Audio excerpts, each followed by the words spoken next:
వెళ్ళిపోదాం, వెళ్ళిపోదాం, పదండి వెళ్ళిపోదాం. వాడు ఏదో చేస్తున్నాడు. శిష్యులతో మాట్లాడుతున్నాడు, ఇదిగో మీరు శోధనలో ప్రవేశించకుండునట్లు మెలకువగా ఉండి ప్రార్థన చెయ్యండి. యేసుక్రీస్తు ఎందుకు చెబుతున్నాడో శిష్యులకు అర్థం కాలేదు. ప్రియమైన వారలారా, వారేం చేస్తున్నారని రాయబడింది చూడండి. వారు నిద్రించుచుండుట చూచి ఒక గడియ అయినను మెలుకొని ఉండి మీరు ఉండలేరా? ఒక గడియ అయినను అన్నాడు. ఒక గడియ అయినను మీరు ఉండలేరా అన్నాడు. ఎందుకంటున్నాడో ఈరోజు వింటున్న మాటను ఏమండి మీ దండం పెట్టి చెప్తున్నానండి, ఒక్కసారి మీ మనసులో ఇది ముద్రగా ఉంటే ప్రియమైన వారలారా, గెలిచిన ఆనందం మీ కళ్ళల్లో కనపడుతుంది, మీ నవ్వుతో తెలుస్తుంది. మీ నవ్వుతో వాడు గుచ్చి లాగుతున్న వాడికి ఇదిగో నీ కాళ్ళ దగ్గర పడాలి. వాడి స్థానం మన పాదాల క్రింద. ఎవడైతే గుచ్చి లాగి ఎగిరి గంతులు వేస్తున్నాడో ఆ గంతులు వేస్తున్నవాడు నేలకు కరుచుకొని నీ పాదాల కింద ఉండాలి. నీ పాదాల కింద. వాడిని గెలవనివ్వకండి. వాడు ఓడిపోవాలి. ఎంతమంది దగ్గర ఓడిపోయి నీ దగ్గరకు వచ్చాడో తెలుసా? ప్రవక్తలందరూ కాళ్ళ కింద తొక్కితే నీ కాళ్ళ దగ్గరకు వచ్చాడు. యేసుక్రీస్తు వాణ్ణి చంపేస్తే ఆ తర్వాత కొన ఊపిరితో నీ దగ్గరకు వచ్చాడు. వాడు బలమైన వాడని నువ్వనుకుంటున్నావు.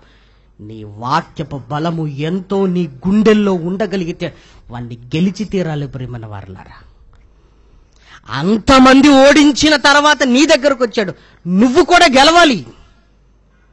అది డబ్బా? ఎవడికి కావాలి డబ్బు? అది స్త్రీయా? ఎవడికి కావాలి స్త్రీ? ఎవడికి కావాలి? యేసు ప్రేమ బలవంతం చేస్తుంటే వదులుకో.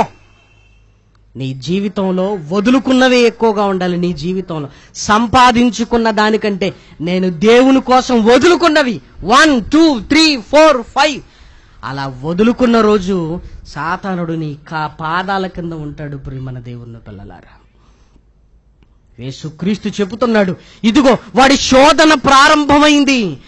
శోధన ప్రారంభమైందనగానే శిష్యులకు చెబుతున్నాడు, ప్రార్థన ప్రారంభించండి. మీరు శోధనలో పడకుండునట్లు మెలకువగా ఉండి ప్రార్థన చేయుడి. నేను శోధింపబడుతున్నాను అని మీకు అర్థం కావగానే మీ మోకాళ్ళు 2 నేల మీద ఉండాలి. ప్రియమైన దేవుని పిల్లలారా, మీ మోకాళ్ళు 2 నేల మీద ఉండాలి. నేను శోధింపబడుతున్నానన్న సంగతి నీకు అర్థం అవ్వగానే నీ మోకాళ్ళు 2 నేల మీద ఉండాలి. ఎందుకు? నువ్వు శోధనలో పడకుండా మెలకువగా ఉండి ప్రార్థన చేయాలి. కానీ శిష్యులు వినలేదు. నిద్రపోతున్నారు.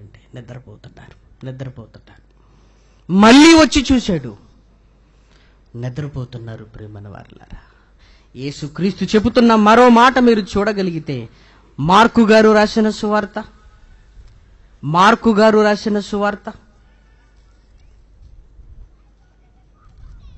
యేసుక్రీస్తు చెబుతున్న మాట మార్కు సువార్త 14వ అధ్యాయము 37వ వచనం. మరలా వచ్చి వారు నిద్రించుచుండుట చూచి, సీమోను, నీవు నిద్రించుచున్నావా? ఒక గడియ అయినను. ప్రియమైన వారలారా, కొన్నిసార్లు ఒక్క గడియ అయినను ఆయన ప్రార్థన చేయమన్న సమయం ఎంతో తెలుసా? ఒక 1 మినిట్ అయ్యా, ఒక్క 1 మినిట్ అని అన్నాడు. ఒక్క నిమిషము కూడా ప్రార్థన చేయలేని మన జీవితాలలో ఏం గెలవగలవండి దుష్టుణ్ణి? ఆయన అడుగుతుంది, ఈ రాత్రంతా ప్రార్థనలో ఉండండి అనలేదండి. ఒక్క గడియ అయినను. సీమోనును చూసి, సీమోను, నీవు అని ఎందుకు పేతురును అంటున్నాడో తెలుసా? ఈ సంఘటనకు ముందు పేతురు మాట్లాడిన మాటలు చూడండి.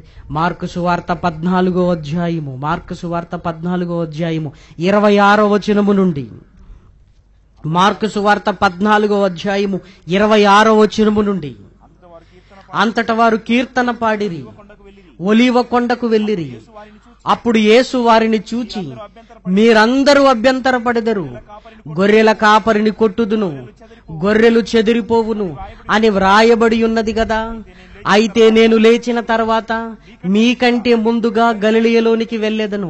అందుకు పేతురు, అందరూ అభ్యంతరపడినను నేను అభ్యంతరపడనని ఆయనతో చెప్పగా, యేసు అతనిని చూచి, నేటి రాత్రి కోడి 2 మారులు కూయక మునిపే నీవు నన్ను ఎరగనని ముమ్మారు చెప్పెదవని నీతో నిశ్చయం